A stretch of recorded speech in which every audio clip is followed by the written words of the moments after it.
Oh no. Playing Renekton into Summits now, I don't think is the right call, considering how Glee he could have avoided. Yeah, took the sneaky route, and yeah. I really like this. But Effort probably showed himself, and he's clearing all the vision now, so he definitely showed himself. Yeah, but I'd imagine they don't expect him to actually be on it, and that's really nice. It's like using the okay, we're just trying to do this. He has Flash and Cleanse available. He doesn't seem to care though, as the Q is going to land here from Krako, but he's not going to take that one.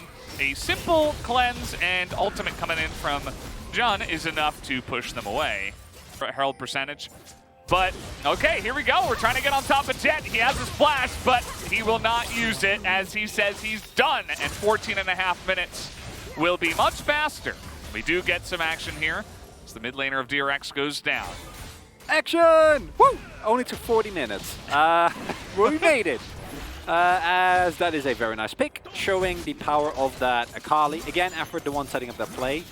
Need to make sure they don't lose this turret, but it's almost, gone. yeah, he's out of Crescendum, so I don't think he will actually get it.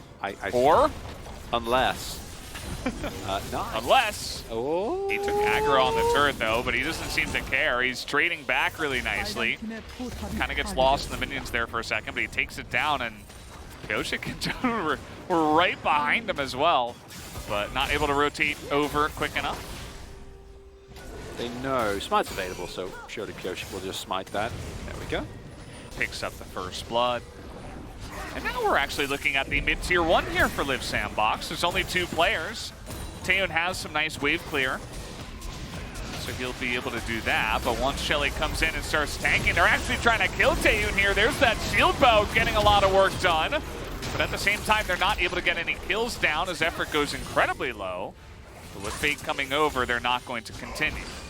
They're very happy to dive into an affiliate. Watch is really valuable. So in that regard, effort kind of getting punished there as they can't do Summit here. Summit, I think he's just so dead. Yep. Immediately burst down. It seemed like he had zero clue, and there is zero vision. So with Krako up on the top side, he just assumed he'd be safe. The answer was absolutely not. Yeah, he was in danger. And Fate's kind of all by himself over here, but he's going to get a lot of vision on them. He has his teleport, so I think he wants to go back, buy an item, and then teleport back into the fight on the side of his team, and that he will do exactly. Summit is right behind them.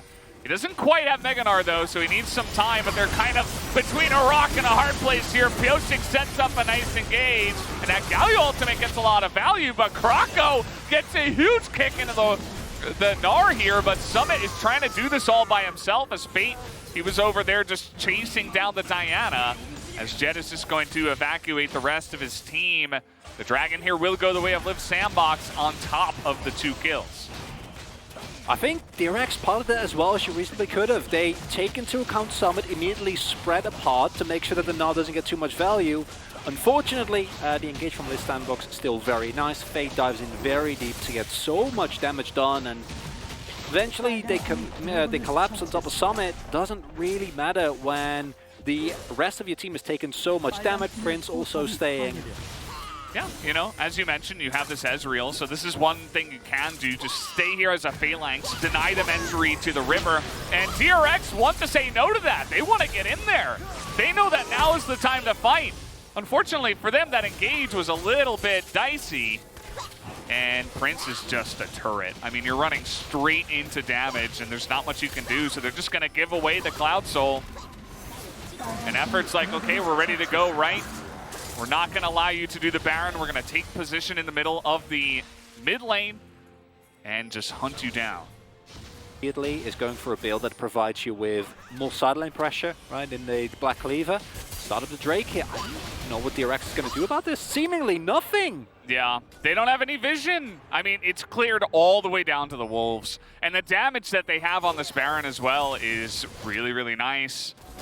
Lee Sin, Ezreal, Gnar. And they don't even need Akali. They just 4-man it here. And down it will go for free. DRX say, well, what are we going to do now? Ban Ezreal in the second phase, you know? Yeah. They didn't even do that. We were calling for it. Yeah. You can just get the turret. You don't need to dive here. And LIIV SANDBOX doesn't. It's beautiful. Okay. Summit. Pyosik is trying to make a play happen. No Meganar here, and Summit's just alone. He does have a stopwatch. Taeyun's trying to get on top of the Ezreal, who does get over the wall. This Galio ultimate is going to create a lot of space, but here's Fate on the backside as well. Kingen is pretty massive, and he was able to tank up a ton of that damage. But they're able to trade it back. It ends up being a 1-for-1, but they do stop the Baron push of LIIV SANDBOX. Nicely done. SANDBOX from doing that Dragon, but look at the damage coming out from Prince now. And it might just be enough to push them away, but DRX, you can't not fight over this objective. So Pyosik coming around the bottom side. Summit trying to zone away Kingen, the scariest member right now on the side of DRX. The Summit is able to hop back. The damage still being done to the Elder. It's resetting a bit as there's the Moonlight Vigil coming through, but Prince is going to tank through that, of course, as Akali laughs at Galio. It's the side gonna story. flip it? Yeah, well, it looks like it. Kingen's getting in the pit, and look at that damage as Fate gets immediately exhausted. The smite did go down from actually the Lee Sin, but Fate's able to get out of that backline, take out the Galio. Kingen and Pyosik tanking for so long, but Pyosik goes down, and the Dragon will be LIIV SANDBOX's, and that is going to be the nail in the coffin. Enough of design games, that's going to do it. The triple kill comes through for Prince, and with that Elder, they should be able to push for the victory. Stop giving Prince Ezreal! Stop doing it! It's not allowed! It's banned, actually, in the LCK, but not banned in this game for some reason. How do they keep getting away with it? Why do you keep getting the pick? I don't get it, Feldas. After both ban phases. At this point, we should know. Well, Oh, maybe DRX will know for game number 2 because it's not going to help them here. As that's going to do it for game number 1. The Nexus goes down. LIIV SANDBOX will enjoy a very easy ride to the victory there in game number 1. Pick up the Kalista. And here we are. This is the draft this time around. So better things for DRX this time include, you know, a top lane waffle. yeah. Strobe waffle, Well, thank you very much. Oh, I do. strobe waffle. Yeah, I do. Oh! Yep, this is the set thing, and you can get yourself in some trouble against Kalista if you do this. That's first blood, as they're trying to trade it back onto effort. The flash is required. But let's see how big this Renset can get. As Prince, he is taking a lot of damage from the minions, so he's not going to overdo it. But still, the first blood is given to the support, actually, as now Taeyun hits level 2, and uh-oh. Prince is going to have to try to trade it back, and he's going to win it! He gets into the brush as well, no extra damage from the minions, and that is a couple of kills to the LIIV SANDBOX bot lane. If you want to cheese it, just have Pyosik path really aggressively and try to get something going early, knowing that they'll push in Well, this like is, this. You know, Pyosik could get some value. There's no summoners down here. This is looking like at least a kill onto Prince. And there you go. They hand it over to Taeyun. That is going to even up the score for the 80 carries. Early parts of the mid-game, Croco still hovering towards top, and this is spotted. Yeah, we do have Lee going up there, but another 2v2 down on the bottom side. That Haymaker not going to get too much done, and that is way too much damage now onto June. He's just going to go down. And look at this, 2v3 underneath, and Rise is coming in from the bottom side, and Taeyun's going down. The world is falling apart right now. The Realm Warp, they're going to force this. Nope, not even going to be able to get close enough to the wall. They just kill him. No flash used. And that is 3 kills in a row into the pockets of LIIV SANDBOX. Jet can't keep someone away there. Oh, not again. No. Well, not much to say about that one. And I'm guessing with that control ward, he went into the river to put down a control ward, and he was clearing the ward, and over the top. Actually, no, the blast plan is still there. Croco probably just ran down the river and found him. And when you're already behind this far on the lane, you have to turtle at some point. You can't be getting outside of your place, basically. And it's an unfortunate situation for a bot lane that when they came straight out of challengers looks a lot better. Well, Krako's going to have to try to run away from this one. He has no flash, and the ghost is used. As the damage is trying to come in there, Jet's just going to kick him down. The follow-up from Fate is here, and this might just be a couple more kills. As they're looking for that route to come in, Fate will have it in just a moment, but they're still just going to get the kill anyway, and they even give it over to Prince, who roams up with effort. They're able to pick up yet another one. Very true, and I like how proactive they're being. DRX, they say, we can fight this. Unfortunately, I think the answer is you can't fight this. And yeah, they're just going to be forced to flash away. Again, it's like they're trying to make proactive decisions. They're trying to be more aggressive, but Helming, numeric advantage. Oh, God. Kingen does have flash, but he's not even going to bother to use it here. As, okay, actually, that was a really nice timing to use it. Waits until everybody uses everything, and then he knocks him away, hops over the wall, and he will survive. And this is a really important win for LIIV Sandbox. Coming into the series tonight, we said if they want to remain really middle of the pack and aspire above that, especially after seeing a Freaka just getting 2-0 by Fred and Brian, can't forget about that one. Yeah. This is exactly the kind of you need to win. It's Prince. Prince he's trying to hop away now, but with the set on top of him, doesn't look like he's getting away. Now we got the Rise follow-up as Fate is looking to collect. He's going to hit both of them with the Everfrost. The damage, Yoshik takes forever to go down, and that's actually maybe going to save June at the end of it all. As there you go, they're able to trade back at least, but Prince did go down and give some big gold over. At this point, they're just like, well, if you want to fight, we're ready. And this is really the comfort zone for LIIV Sandbox. They love to fight, they love to get aggressive, they see enemy champion, they go on enemy champion. Now, Krako, thankfully, he has a lot of money in his pockets, and he's going to survive for quite a while. Nice dodge there as the Gnar is missing everything, but not necessarily Summit's fault.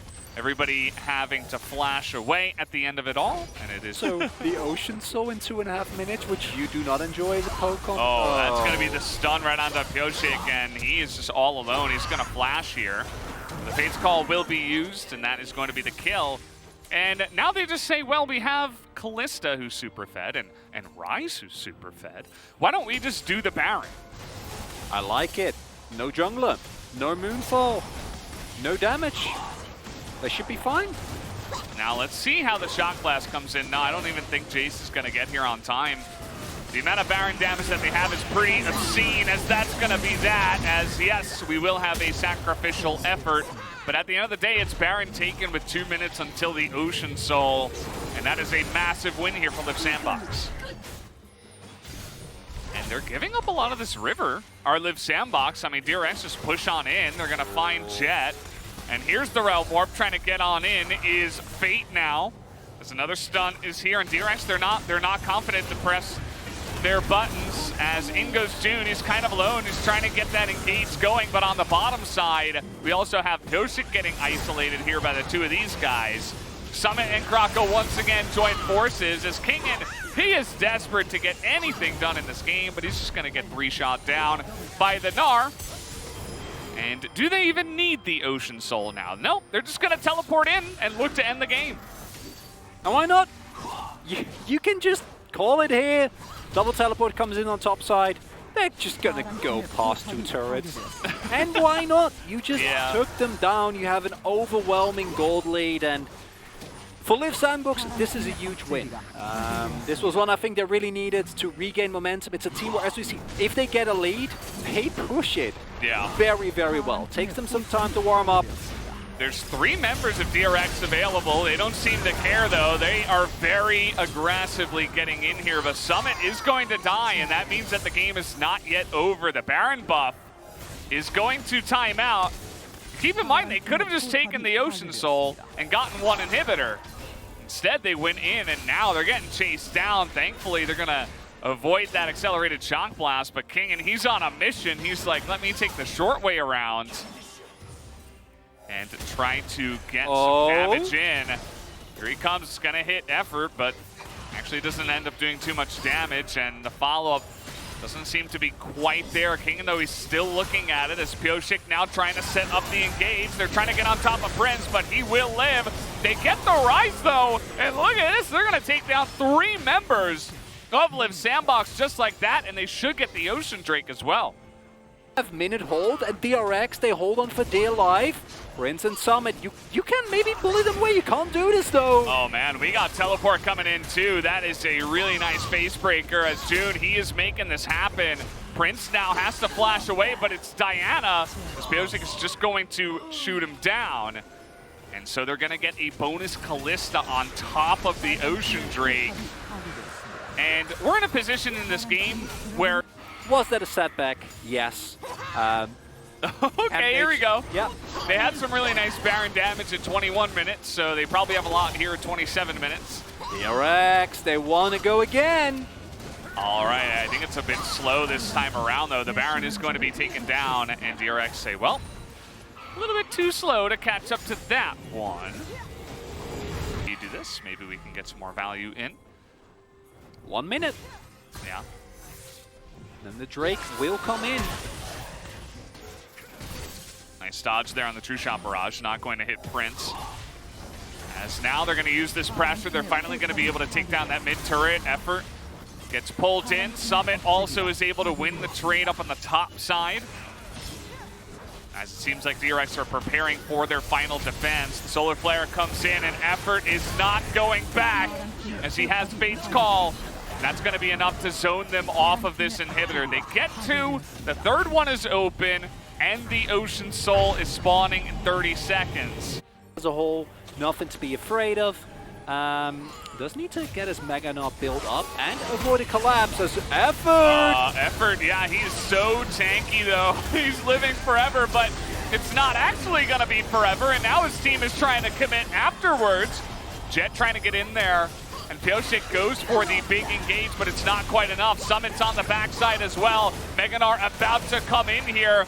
Not quite able to, though. Prince still hopping around, and that's really the biggest issue here for DRX, is that this Callista is totally unaccounted for, although Taeyun able to just burst down the rise as the teleport is into the base, and this game is just chaos right now.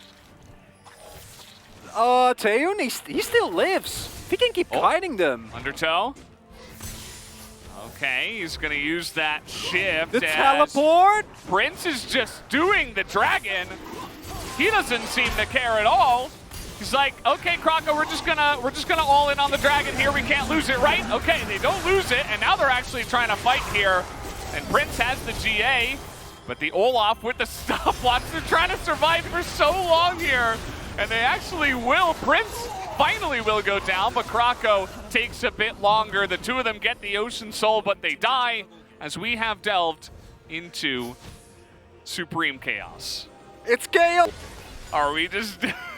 I guess it's only 5K! Are we just doing the Baron? Game. We're just doing the Baron. Okay. Oh, here we go. Boy. Death kept finished. Someone call in the trumpets. Here we go. Taeyun lives. The Nara misses. Taeyun is still alive. And on the backside, Fate is finally going to take him down. And that might be the one hope of DRX that does go down, as the set will also meet the same fate. And it's actually going to be the clean ace. And there you go.